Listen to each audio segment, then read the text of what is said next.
Using reason and discrimination to advance consciously towards life's goal by Yoganand Paramhansa.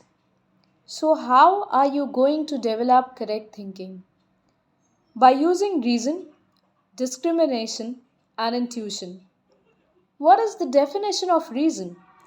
Reason means thinking connected, purposeful thoughts. Thoughts that are connected in a logical sequence and that lead to one objective or conclusion. Intelligent persons govern their lives by connected thought or reason and achieve their goals much quicker than the haphazard thinker. Now ask yourself this question: does everything you do have a reason? No. That is why your life is as it is. Why your progress and happiness are a matter of happenstance, conditional on outer circumstances rather than on conscious self determination. Life has become a sort of zigzag walking along the path of life because you haven't guided yourself by reason. You know there is a punishment for jaywalkers who are heedless of traffic laws when crossing a busy street, and likewise, those who won't follow the crosswalk or guidelines of reason are naturally punished by the laws of life. Learn to reason. Learn to think more deeply about where you are going and the best way to get there. In your material life, you must take reason as your guiding light. Use your reason in selecting how you will use your time. Most people sleepwalk through life and wake up at the end to find that they have spent their lives in uselessness. Those who direct their lives methodically, using their God given reason, are blessed by God. And those who live a disorderly life have wasted their time completely. Incorrect thinking is the bane of our lives. Incorrect thinking about leading a balanced life, in choosing friends, in business, in making those decisions that set the course of our life's journey. Worldly persons spend their lives chasing after life's gifts and cannot spare any time for the giver. Is not it reason that tells you to love the giver more than his gifts? You should give more time to the giver of all gifts and less time getting his gifts. When you use law in material life for progress or success, that is called reason.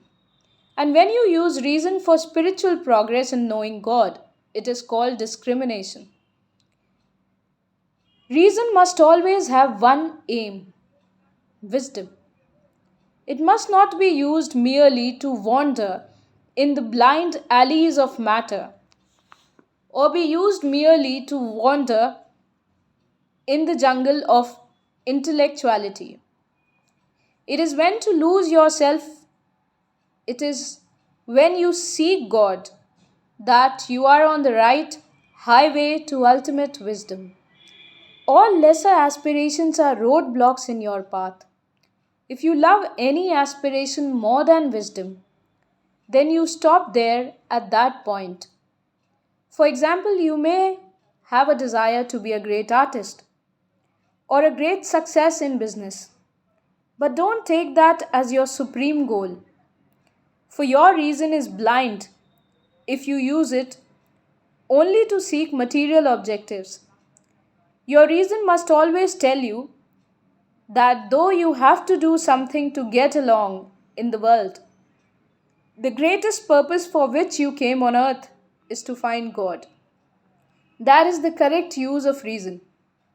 You have to live within your body, therefore, you must keep your body healthy. And you have to perform your duties in this world. But the greatest accomplishment is to correctly fulfill your duties to the world while all the time thinking of God. Spiritual individuals don't care much what outer role they play in life, but they strive always to be with God. They think, why waste time unnecessarily on the temporary things of this world when all will be taken away one day? Let me use my reason to seek and persevere on a path that will take me to God.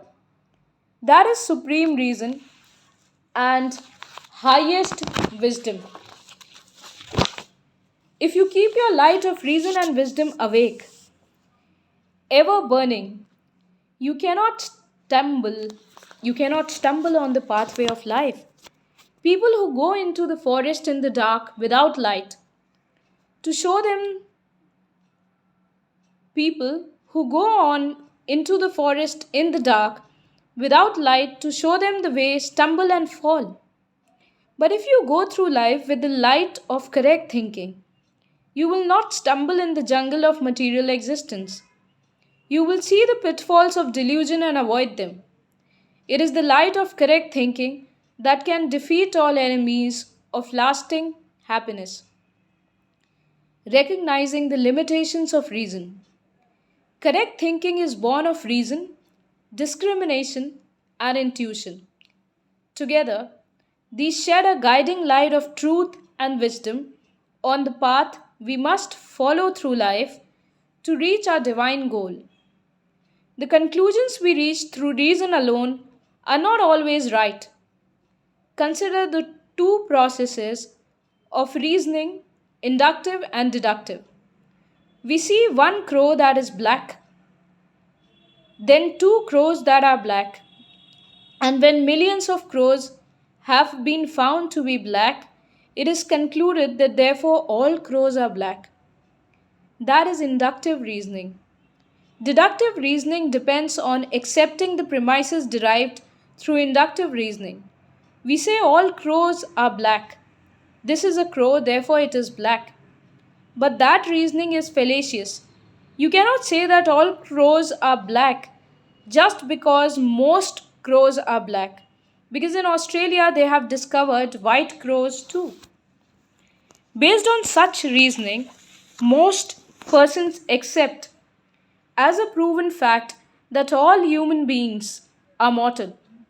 Because the testimony of observation says that every person born on earth so far has eventually died. Reasoning that way, you would have to say all men are mortal. Jesus was a man, therefore Jesus was mortal.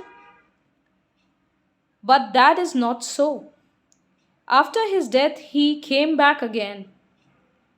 My master, after his bodily death, resurrected himself before my eyes, and Mahavatar Babaji has been living for centuries. Therefore, that deductive reasoning is wrong in that instance. To think correctly, to use reason rightly, first you must find out whether your deductions are based on a proper premise. If the data on which you base your premise is wrong, your conclusion will be wrong also. Both inductive and deductive reasoning are subject to fallacies because they depend upon the data furnished by the senses. For instance, perhaps you see in the dark a piece of rope on the floor in your home and you panic, thinking it is a snake. Your senses deceived you, so your conclusion was wrong. We often make such mistakes, the masters say, because our senses cannot represent things to us correctly. From the data of the senses, you see this earth as a solid mass. That is wrong. Nothing is solid. Analyze the most solid stones and metals, and you will find they are nothing but a dance of electrons and protons. And underneath are subtler forces of life force and consciousness. Jesus could walk on the water because he saw water and earth and his body as they really are. Miracles can be explained when you realize that ultimately everything consists of vibrations of life, electricity organized by intelligence flowing from the creative thought of God. Jesus could heal the bodies of others and perform his other miracles because he could control that intelligent force which is behind all atomic matter by the power of will. Don't base your thinking on faulty premises. How different your life would be if you saw things as the masters do. On this dark path of life, think how many people fear accidents and death. But as soon as you have correct thinking, there is no fear. Why should you fear sickness? The body is not you. So many of the fears and worries that beset you are based on faulty premises because you cannot see what you really are. You have accepted the delusion that you are a body, subject to harm and eventual annihilation, and that is why you fear. If you know that you are spirit, nothing can hurt you. This understanding comes through meditation, and when it does, cessation of fear is instantaneous. The impressions of the body must not be ascribed to the immortal soul. This is the essential lesson we are to learn on this plane of human existence. Be cautious, but never afraid. Fear is born of wrong thinking. Caution is the sense to avert danger consciousness, born either of right reason or of intuitive thinking or of intuitive feeling. Fear is the only thing to be feared, for it paralyzes willpower and clouds the good judgment by which we steer clear of hazards on the path of life. Some persons don't like to acknowledge danger, they admonish themselves and others. Don't think negatively, but you cannot conquer anything by running away from it. Face your fears and the other forms of wrong thinking lurking consciously or subconsciously so that you can destroy them from your mind. Your thoughts have power to make you fearful or wisely cautious, weak or courageous, happy or unhappy. The victorious yogi, having mastered the instruments of body and mind, is never unhappy. Isn't it better to face the trials of life with unshakable inner happiness rather than to have health, riches, everything else the outer world can offer and yet be unhappy within yourself? It is incorrect thinking that makes you unhappy. Why unquestioningly accept the premise that you must have this or that from the world in order to be happy? Such thinking is fallacious, for all joy lies within your soul. By making your happiness conditional on outer circumstances, you fall prey to moods, anger, and other emotional upheavals when your desires are contradicted. And such emotions quickly extinguish the guiding light of clear and correct thinking. Correct thinking is guided by the soul. Correctness of thinking means you must be guided by the soul and by discriminative intellect, and then you will find that all your good desires and habits will cooperate to guide you to happiness. But as soon as you allow the senses to guide you, you are thinking incorrectly. The greatest masters of India say there is a great tug of war going on between the senses and the soul. Each is trying to control the mind and intelligence. The senses pull the mind towards material gratifications, while the soul prompts the intelligence to direct the course of life wisely to the achievement of higher goals. India's scriptures describe the body as a chariot, with the senses as the horses, guided by the discriminative intelligence of the soul through the reins of the mind. Spiritually ignorant persons living in self exile from the soul let go of the reins of the mind and allow the senses to run according to their own impulses. Their thought process is the prisoner of the impulses and desire of the senses, no matter how free they proclaim their thinking to be. As soon as you become sense bound, incorrect thinking begins. You are thereby led into bad habits. Some people, for instance, think they have to eat lots and lots in order to live. It is not true, but the senses make it seem so. No matter how sick it makes them, they still overeat. And after a time, they become a slave to that tyrannical habit of greed.